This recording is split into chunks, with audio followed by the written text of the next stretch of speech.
자, 이제 우리 역대상이 시작되었는데요. 우리 역대상 내용 오늘은 10장 11절부터 14절 짧은 내용인데 한번 좀 보도록 하겠습니다. 11절, 12절 먼저 교독을 하도록 하겠습니다. 길앗 야베스 모든 사람이 블레스 어사의 사람들이 사울에게 행한 모든 일을 듣고 12절 같이 읽겠습니다. 시작. 용사들이 다 일어나서 사울의 시체와 그 아들들의 시체를 거두어 야베스로 가져다가 그곳 상수리 나무 아래에 그 해골을 장사하고 7일간 금식하였더라. 자, 본문 이제 10절부터 보겠는데요. 길앗 야베스는 어디냐고 하면 요단강이 있으면 요단강 이제 서쪽에 이렇게 이제 9지파 반이 기업을 받았고요. 요단강 동쪽에 2지파 반이 이제 기업을 받았는데요. 요단강 동쪽에 약간 북쪽에 있는 지역입니다. 어쨌든 요단 서편에 사실은 가나안 땅이라고 하면 거의 요단 서편을 이야기할 정도로 요단 동편은 소외된 땅인데요. 길앗 야베스 주민들이 이 블레셋 사람이 사울을 죽일 뿐만 아니라 그의 시체를 조각내 가지고 특별히 그의 머리를 전국을 순회시키면서 이렇게 다곤 신전에 걸어두고 그게 이제 순회를 마치고 요단 동편의 벳산이라는 곳에 이제 지금 해골이 걸려 있다는 소식을 듣게 된 것입니다. 이 소식을 듣고는요, 이 사람들이 12절에 보니까 그들의 용사, 뭐 사실 용사라고 해봤자 어쨌든 뭐 이게 여러분 본토에 이스라엘 주력군도 지금 블레셋에 의해서 아예 괴멸이 됐고요. 이쪽은요, 이 그냥 족장 밑에 그냥 좀 힘 있는 사람들을 이야기하는 것입니다. 그냥 뭐 이렇게 무기라도 들 수 있는 남자들을 이야기하는 것입니다. 어쨌든 마을 주민들 남성들이 다 힘을 용기를 가지고 그 뱃산에 걸려 있는 시체를 거두기 위해서 가서 또 사실은 사울이 죽을 때 사울의 아들들 뭐 우리 잘 아는 아들은 요나단이 있죠. 아들들도 다 죽었거든요. 시체를 거두어다가 장사를 지내고 자기 동네에다 장사를 지내고 7일 동안 금식하였다. 이렇게 지금 기록이 되어 있습니다. 왜 이렇게 했냐고 하면 40년 전에 사울이 왕이 되고 나서 이 길앗 야베스 주민들에게 베풀었던 은혜에 대한 기억 때문에 그렇습니다. 자, 사울이 이제 왕이 되었는데요. 사실은 왕이 되었지만 왕이 뭐 하는지도 자기도 몰랐습니다. 당시는 아직까지 이스라엘 백성들에게 왕정에 대한 개념도 없었을 뿐만 아니라 왕이 직무할 수 있는 어떤 여건도 전혀 안 되다 보니까 기름 부음 받고 나서 뭐 했냐고 하면 고향집으로 돌아가서 밥 깔고 있었습니다. 뭘 하는지 모르는 겁니다. 근데 왕으로 기름 부음 받은 지 딱 한 달 될 때에 사건이 하나 벌어지게 되었는데요. 이 요단 그 동편에 있는 암몬이라는 나라의 왕이 이제 이 길앗 야베스 주민들을 위협을 한 것입니다. 나하스라는 암몬 왕이 이 길앗 야베스 성을 포위했습니다. 그러자 뭐 이분들은 체념을 하고 이제 대표단을 보내 가지고 원하는 거 다 들어드리겠다. 그래서 우리가 조약을 맺자. 우리는 당신들의 종이 되어서 조공을 바치고 시키는 대로 다 하겠다고 했더니 나하스가 하는 말이 조공 받는 정도로는 조약을 맺을 수 없다는 것입니다. 너희 모든 백성들의 눈 하나씩을 뽑고 나서 조약을 맺어주겠다. 그리고 조공을 받겠다. 이렇게 이야기를 한 것입니다. 그러자 야베스 주민들은 뭐 선택의 방법이 없어서 한 가지만 부탁했습니다. 7일 동안 생각할 말미만 좀 주십시오. 라고 하는 것 외에는 선택의 여지가 없어서 7일 말미를 얻고 돌아왔습니다. 7일이 지나면 조약을 맺어서 평생 종노릇 하는 것에 더해서 모든 이렇게 주민들의 오른쪽 눈을 하나씩 다 뽑아야 되는 그런 상황이었습니다. 이 7일 동안에 자기들이 할 수 있는 것은 이 본토에다가 우리 상황이 이렇습니다라고 알리는 것밖에 없지만 알리면서 자기들을 도와주러 지원군이 올 거라는 생각은 진짜 1도 할 수 없었습니다.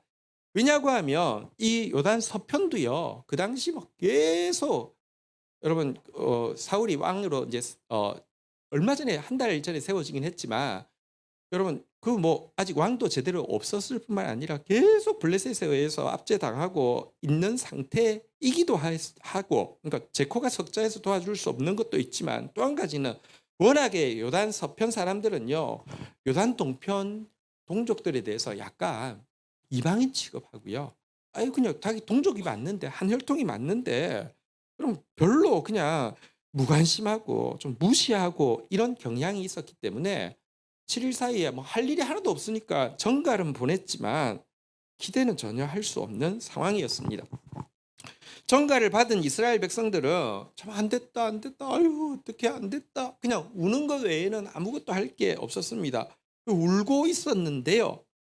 근데 밭에서 소 갈다가 밭에서 소 가는 게 아니 밭에서 소로 밭을 갈다가 집으로 돌아오던 사울이 그 우는 소리를 듣게 되었어요. 자, 이때 한번 볼까요? 사무엘상 11장 6절 한번 보도록 하겠습니다. 같이 한번 읽도록 하겠습니다. 같이 읽겠습니다. 시작. 사울이 이 말을 듣을 때에 하나님의 영에게 크게 감동되매 그가 노가 크게 일어나서 보십시오. 먼저 한 개 좀 생각할 게 있는데요. 여러분 지금 하나님 기름을 부었어요. 사울은 지금 뭘 해야 될지도 모르고 백성들도 왕으로 세웠지만 뭘 해야 될지 몰라요. 근데 여러분 기름 부은 하나님은 알까요 모를까요? 알아요. 뭘 어떻게 해야 될지 알아요. 그 기회를 지금 한 달 후에 주셨는데 눈으로 보기에는 그게 기회가 아니라 위기 같죠. 야 큰일 났다. 뭐 왕참 됐는데 큰 사건이 왔는데 어떻게 하지 이럴 것 같죠. 근데요. 여러분 하나님이 보통은요. 하나님이 일을 하실 때 위기를 통하여서 일을 하십니다. 딱 이 소식을 들었는데 자기도 어휴 지금 왕이 뭐 하는지도 모르는 사람이긴 한데 그때 한번 따라하겠습니다. 하나님의 영에 크게 감동되매 우리를 세우실 때요. 우리가 할 거라고 기대하지 않습니다.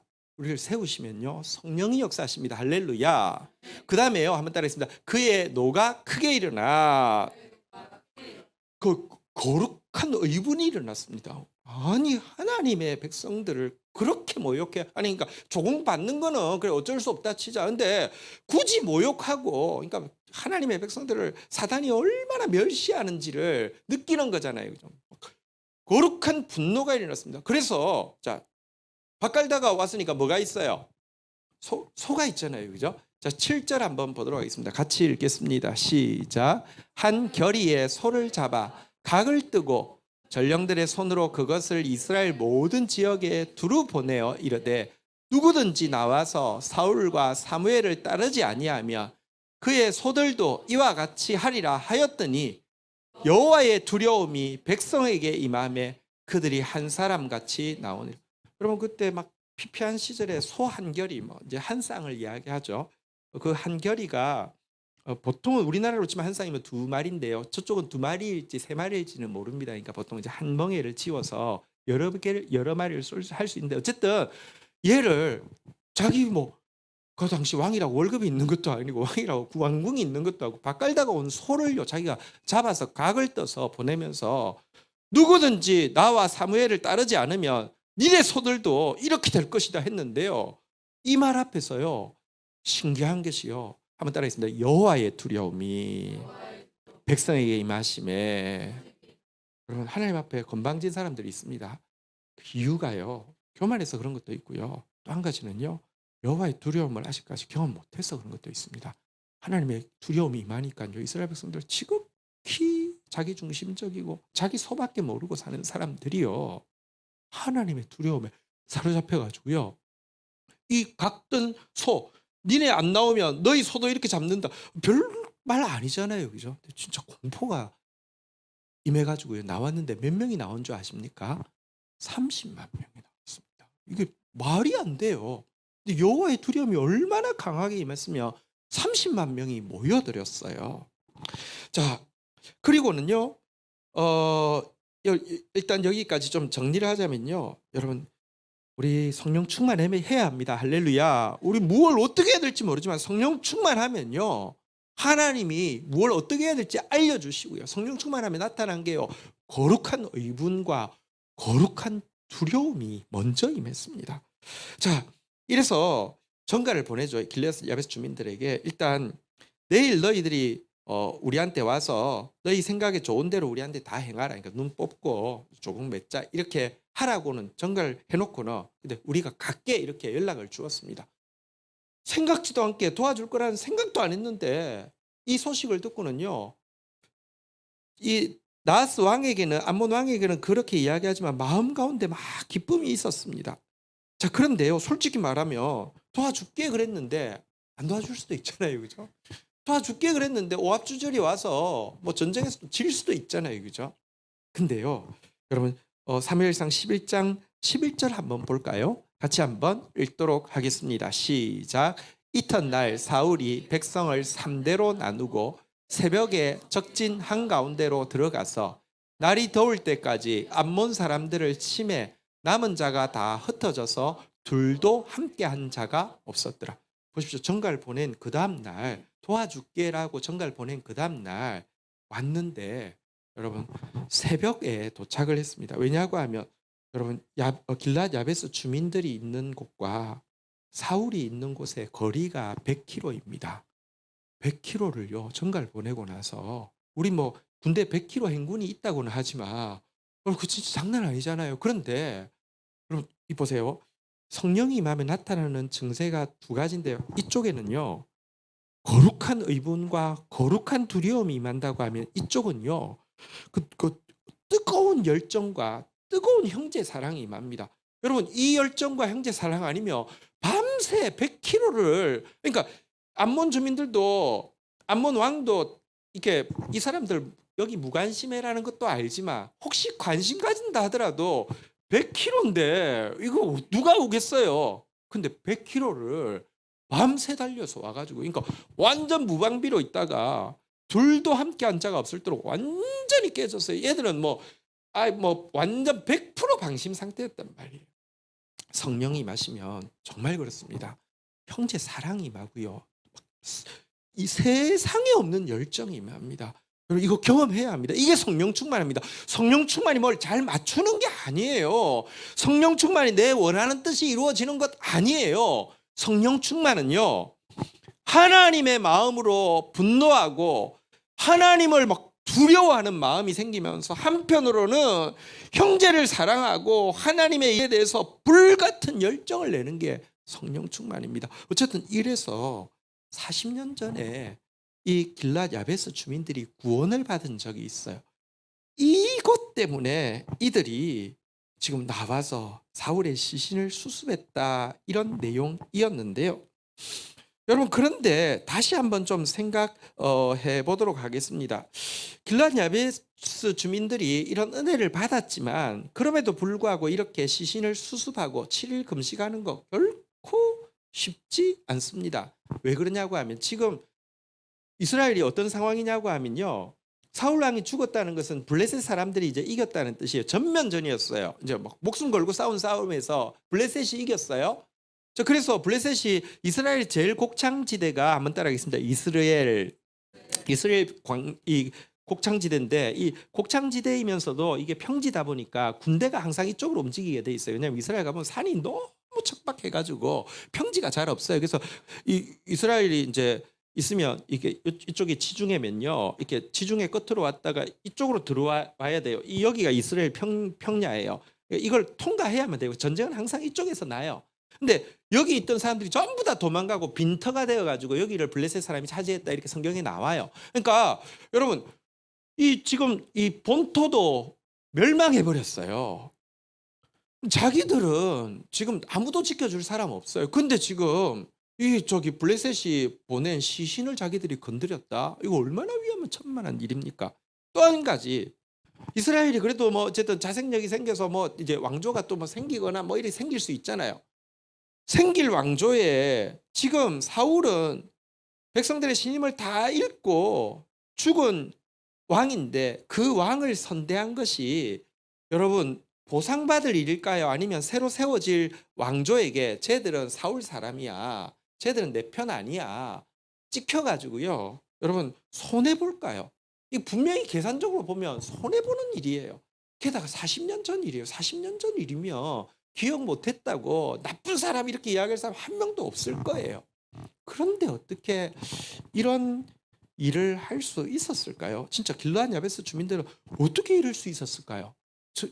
저라면 그럴 수 있었을까요? 여러분이라면 그럴 수 있었을까요? 쉽지 않단 말입니다. 그래서 왜 그랬을까 한번 생각을 해봤는데 한 두 가지 정도 생각이 들었습니다. 첫 번째는요. 한번 따라하겠습니다. 처음 사랑을 잊지 않는 자. 그들은 처음 사랑을 잊지 않는 사람이었다. 이런 생각이 듭니다. 그럼 성경에 보면 요한계시록 2장 4절 한번 볼까요? 같이 한번 읽도록 2장 4절 같이 한번 읽도록 하겠습니다. 시작. 그러나 너를 책망할 것이 있나니 너의 처음 사랑을 버렸느니라. 성경에 보면 처음 사랑을 버린 거에 대해서 책망이 있는데 반대로 이 성경에 길르앗 야베스 주민들의 기록을 넣어 놓은 것은 그들이 처음 사랑을 버리지 않는 모습에 대해서 하나님께서 기뻐하신다는 것을 표현하는 것 같아요.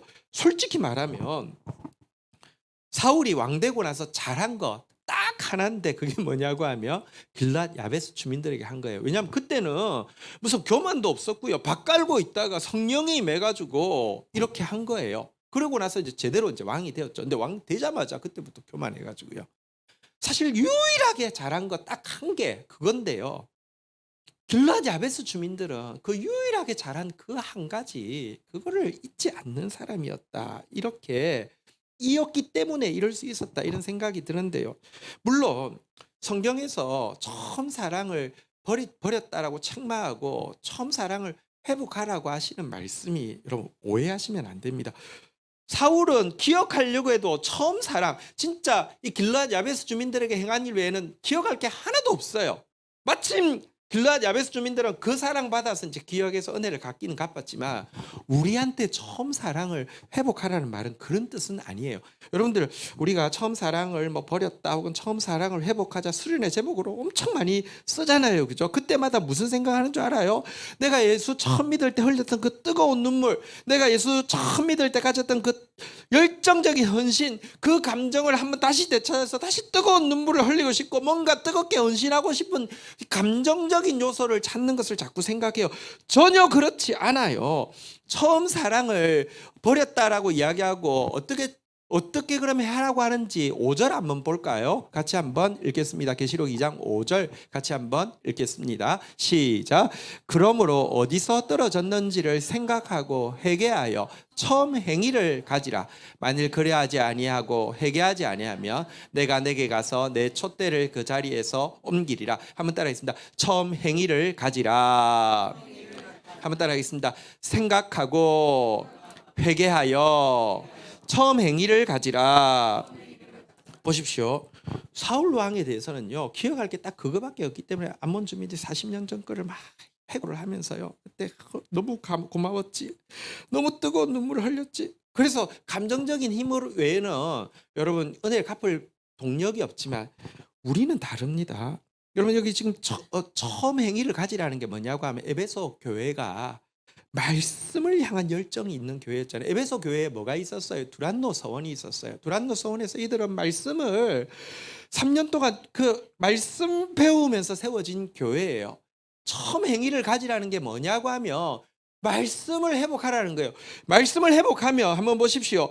사울에게는 기억하려고 해도 하나밖에 잘한 게 없지만 우리가 말씀을 알아가면 알아갈수록 여러분 예수님을 말씀을 통해서 새롭게 알아가면 새롭게 알아갈수록 예수님에게는 다함 없는 선함이 있기 때문에 다 우리를 향해서 셀 수 없는 기적이 있고 셀 수 없는 생각이 있기 때문에 더 깊은 사랑에 빠질 수밖에 없는 거예요. 그러니까 처음 사랑 생각하라고 할 때 감정 짜내란 말이 아니라 말씀으로 다시 돌아가자. 너가 처음 만났던 그 말씀으로 돌아가자. 그 안에는 너무 풍성한 닿을 수 없는 로맨스가 있지 않느냐 이런 말이에요. 그러나 어쨌거나 길르앗 야베스 주민들은요 그거 하나 처음 사랑 그거 기억해서 여러분 이 위험에도 불구하고 은혜를 갚았어요. 하나님이 그렇다고 하면 우리가 처음 사랑 기억하고 들어가서 더 사랑에 빠지고 그 말씀 앞에서 더 행복해 한다고 하면 얼마나 기뻐하시겠습니까? 여러분 처음 사랑 회복하는 다시 한번 따라하겠습니다. 처음 행위를 가지겠습니다. 다시 한번 말씀에 깊은 사랑에 빠지는 저와 여러분들이 되기를 주의 이름으로 축원드립니다. 우리 서로가 이렇게 격려하겠습니다. 우리가 두란노 서원입니다. 두란노 서원 미안합니다. 제가 옛날에 두란노서에서 일도 했지만, 그러니까 그런 출판사 이름이 아니라 그 말씀 배우던 그 그 에베소의 그 열정으로 돌아오라 이런 이야기예요. 그래서 첫 번째는 야베스 주민들이 처음 사랑 때문에 이럴 수 있었다는 생각이 들고요. 두 번째 야베스 주민들이 이렇게 할 수 있었던 이유는요. 저는 요단 동편 사람이기 때문이다 이런 생각을 합니다. 여러분 한번 생각해 보십시다. 요단 서편의 지파들, 뭐 예를 들면 사울이 속한 지파는 베냐민 지파죠. 또 혹은 전통적으로 강한 지파는 유다 지파도 있고요. 에브라임 지파도 있고요. 뭐 므낫세 지파도 중심부에 굉장히 넓은 땅을 차지했거든요. 이 사람들 물론 사울이 순수한 마음으로 은혜를 베푼 건 없을 거예요. 다 이권에 의해서. 근데 여러분 사울에게 이권 받은 적 없을까요? 있을까요? 엄청 많았겠죠. 워낙에 악한 사람들은 이권으로 사람 조종하기 때문에 막 그 안 줘서는 안 될 때도 막 줘요. 왜냐하면 그러면 주면 내 편 될 거라 생각하고요. 악의 카르텔을 맺는 거죠. 그런데 그들 중에 한 명도 여러분 본토에서 시신이 순회를 하는데 아무도 시체 수습 안 했어요. 근데 왜 길르앗 야베스 주민들은 했을까요? 요단 동편 사람이었기 때문이에요. 무슨 말이냐고 하면 워낙에요. 요단 동편 사람은 마치 조금 후대로 오면 신약 시대에 보면 여러분 유다 사람이 있고요. 갈릴리 사람이 있고요.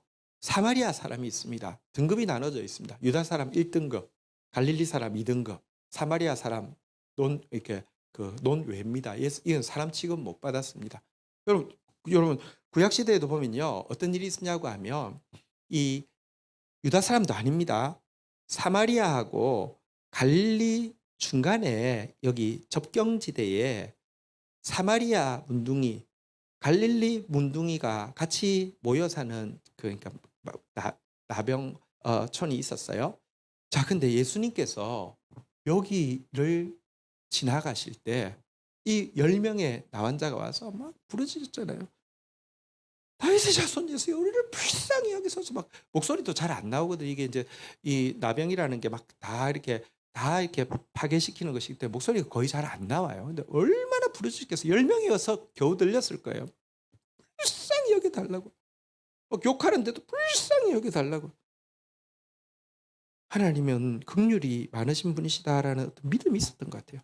근데 예수님이 돌아보더니 뭐라고 했냐면 제사장이 가서 너희 몸을 보이라 그랬어요. 이거 제사장한테 가면 죽어요.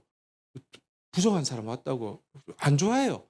근데 여러분 신기한 게 구약에 보면 나병이 나오면 제사장에게 몸을 보이라는 구절이 한 장 전체를 설명하고 있어요. 그런데 역사상 제사장에 가서 나병이 나와서 몸을 보인 사람이 있었을까요? 거의 없었어요. 이거는 성경에 필요 없는 장처럼 보이는 구약의 한 장이 있는데요. 예수님이 뭐라고 했냐면 가서 제사장에게 몸을 보이고 제사장이 나병이 나았으면 어떻게 하는지 율법에 기록된 의식이 있어요. 그 의식대로 행하라고 그랬어요. 갔어요. 가는 것도 보통 믿음이 아닙니다. 가면 제사장한테 맞아 죽을 것 같고 낫지도 않았는데 가라고 하니까. 근데 제사장도 왔는데 진짜 나았어요. 근데 자기도 어떻게 하는지 모를 거 아니에요. 성경 막 찾다가 나와가지고 했어요. 보십시오. 나를 불쌍히 여길 것이라는 믿음도 있었고요. 또 순종해서 제사장 앞에까지 가는 믿음도 있었어요. 10명이다. 그런데 낫고 나니까 몇 사람이 예수님께 감사하러 돌아온지 아십니까? 한 사람. 자, 근데 10명 중에 이 한 사람만 어디 사람이었을까요? 사마리아 사람. 나머지 9명은 갈릴리 사람. 그래서 예수님께서요. 우리 누가복음 17장 16절부터 보니까요. 예수의 발 아래 엎드려 감사하니 그는 사마리아 사람이라. 17절 예수께서 대답하여 이르시되 10사람이 다 깨끗함을 받지 아니하느냐 그 9은 어디 있느냐. 18절 이 이방인 외에는 아예 왜 이방 18절 보시면요. 이 이방인 외에는 하나님께 돌리러 돌아온 자가 없느냐 하시고 아예 이방인 취급받던 사마리아 사람 한 사람만 돌아왔어요. 그러면서요. 19절 한번 같이 읽어볼까요? 같이 읽겠습니다. 시작. 그에게 이르시되 일어나 가라. 내 믿음이 너를 구원하였느니라. 여기 한번 보십시오. 앞에 9 나병 환자에게 믿음이 있었어요? 없었어요? 생각해 보십시오. 가면은 나를 긍휼히 여기실 것이다. 이거 믿음이잖아요. 그죠? 또 제사장에게 시키는 대로 순종해서 가면은 지금은 안 낫지만 그 앞에 서면 나 나을 것이다. 이 믿음이에요, 아니에요? 엄청난 믿음이에요. 근데 예수님께서요 한번 따라하겠습니다. 내 믿음이 너를 구원하였느니라.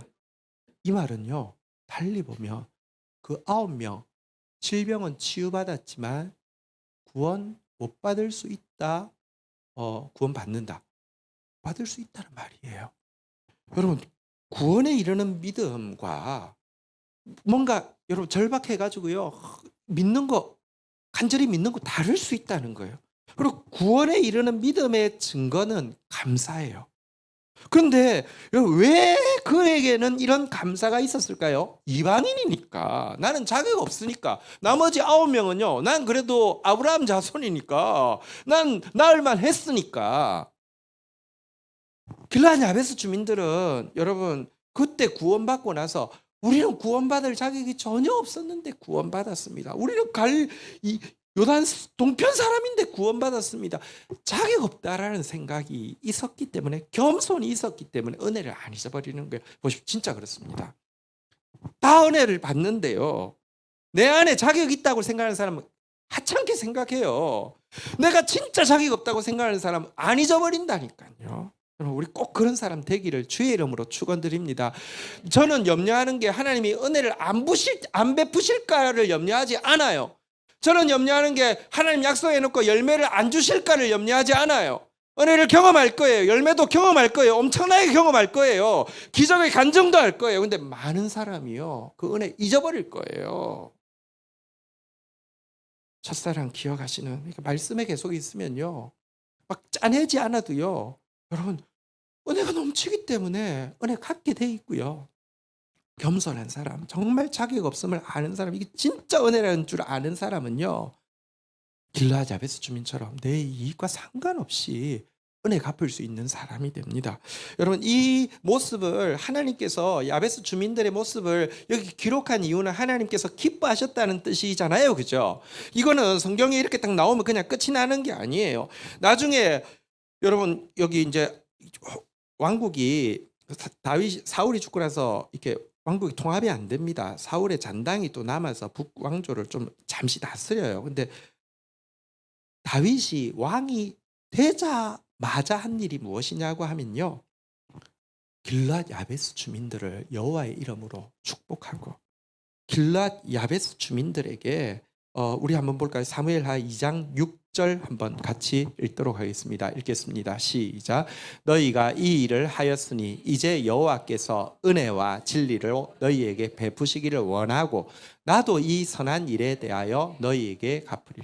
여러분, 솔직히 길앗 야베스 주민들은 여러분 여기에 사울의 남은 잔당이 왕권을 잡은 게 아니라 이는 아주 마이너가 되고 밑에 다윗이 그 메이저로 이렇게 왕권을 잡았다는 이야기 들었을 때 두려워했을 거야. 왜냐하면 사울이 다윗을 너무 괴롭혔잖아요. 알잖아요, 그죠? 자기들 한 행위에 대해서 이거 찍히는 거 아니야? 공포가 있었을 거예요. 근데 다윗이 왕이 되자마자 여러분 사람 보내가지고 여호와께서 은혜와 진리로 보상해주고 나도 반드시 은혜와 진리로 너희들 후대하겠다라고 이야기하면서 그 다음 7절에도 보면요, 이제 너희 손을 강하게 하고 담대히 할지어다. 절대로 걱정하지 마라.